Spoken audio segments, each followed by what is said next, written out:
KCR expired medicine. Telangana పట్ల ఆయనకు commitment లేదు, అధికారం పోవడం జీర్ణించుకోలేకపోతున్నారు అనేది వారన్నమాట. కానీ ఎక్స్పైరీ డేటు అవునా కాదని ఇక పదే పదే ఆ డైలాగును చెప్పడం వలన పెద్దగా ప్రయోజనం ఉండకపోవచ్చు. ఎందుకంటే ఇప్పుడు ఇందాక మనం అనుకున్న వాటిల్లో లోక్సభ స్థానాలు కూడా కాంగ్రెస్కే ఎక్కువ వస్తున్నాయని రేవంత్ రెడ్డి ఒక ఫీల్ గుడ్ ఫ్యాక్టర్ ఇవ్వడం వలన కూడా గత ప్రభుత్వానికి కొంత భిన్నం అనే 2-3 విషయాలు ఉన్నది. కానీ ఆయన ఎక్స్పైరీ డేటు అనే విషయం పదే పదే అనడం వలన కేసీఆర్ను పదే పదే రేవంత్ రెడ్డి ప్రమోట్ చేసినట్లు అవుతుంది. లేదు, గతంతో పోల్చుకున్నప్పుడు కరెంటు విషయంలో కొంత మెరుగుపడాల్సి ఉన్నది, ఎరువుల విషయంలో ఇంకా ఈ ప్రభుత్వం అడ్వాన్స్ కావాల్సి ఉన్నది. గతంలో కేసీఆర్ ముఖ్యమంత్రి ఉన్నప్పుడు ఏ మాట కామాట 10 ఏళ్ల కాలంలో కరెంటు విషయంలో, రైతుల విషయంలో కేసీఆర్ ఎక్కడ సమస్య రానివ్వలేదు.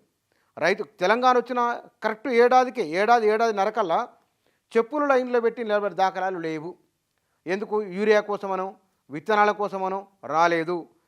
అదే చివరికి అదే రైతుల విషయంలో బ్యాంకు రుణాల మాఫీ చేయకపోవడం వల్ల దా ప్రభావం పడ్డది. కానీ రైతులను మాత్రం అక్కడ నిలబెట్టలేదు.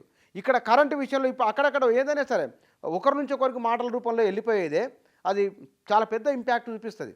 రేవంత్ రెడ్డి కూడా కరెంటు విషయాలు అక్కడక్కడ వినబడుతున్నమాట, కరెంటు కోతలు పడుతున్నాయి, కరెంటు పోతున్నది అని అంటున్నారు. అంటే ఎండాకాలం కాబట్టి సహజంగానే పోతుంది. ఇది 2023లో బీఆర్ఎస్ ఉన్నప్పుడు మెల్లమెల్ల కరెంటు పోవడం షురు అయింది. ఎందుకంటే రోజు 50 కోట్లు కట్టాలి, దగ్గర రోజు 50 కోట్లు కట్టాలంటే ఇవాళ కరెంటు కావాలంటే అది నిన్ననే కట్టాలి, నిన్న కడితే ఇవాళ కరెంటు వస్తుంది, రేపు కరెంటు కావాలంటే ఇవాళ కట్టాలి పైసలు. మన దగ్గరే తయారయ్యేది కాక బయటికి వెళ్ళి కొంటున్నారు కరెంటును. అట్లా కొనడం వలన అప్పటిదప్పుడు డబ్బులు సర్దుబాటు చేసుకోవాలి, కొనాలి, ఇదంతా వ్యవహారం. అది కరెంటు విషయంలో కూడా కొంత కాంగ్రెస్ పార్టీ పైన ఇదేమిటి ఇట్లా అయిందనే మౌత్ టాక్ స్టార్ట్ అయింది కాబట్టి దాన్ని అడ్రస్ చేయాలి. కేసీఆర్ ఆయన ప్రభుత్వం బాగలేదు కాబట్టి కదా కాంగ్రెస్ వచ్చింది.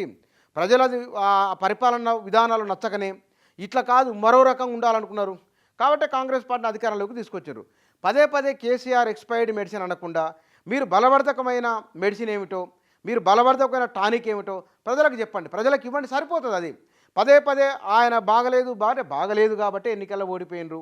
ఇది వరుసగా ఎన్నికల ముందు అన్నారు బాగున్నది, ఎందుకంటే కేసీఆర్ ఎక్స్పైర్డ్ మెడిసిన్ అయిపోయింది అన్నారు. నిజంగానే ప్రజలు వద్దనుకున్నారు కాబట్టి ఓడగొట్టిండ్రు, మిమ్మల్ని గెలిపించిండ్రు.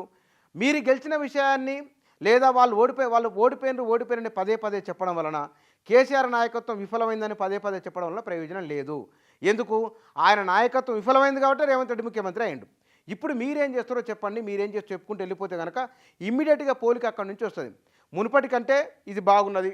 ఇవాళ తెలంగాణ ప్రభుత్వం మారనిబడే వాట్సాప్ కాల్ అవసరం లేదు, మామూలు ఫోన్లు మాట్లాడదామని సోషల్ మీడియాలో బాగా చక్కర్లు కొట్టినాయి. అంటే ఒక మార్పు ఫీల్ అయిందని అర్థం. ఇక్కడ మీరు కూడా మీ పని చేసుకుంటూ వెళ్ళిపోండి, ఫలితం దానంతకు అదే వస్తుంది.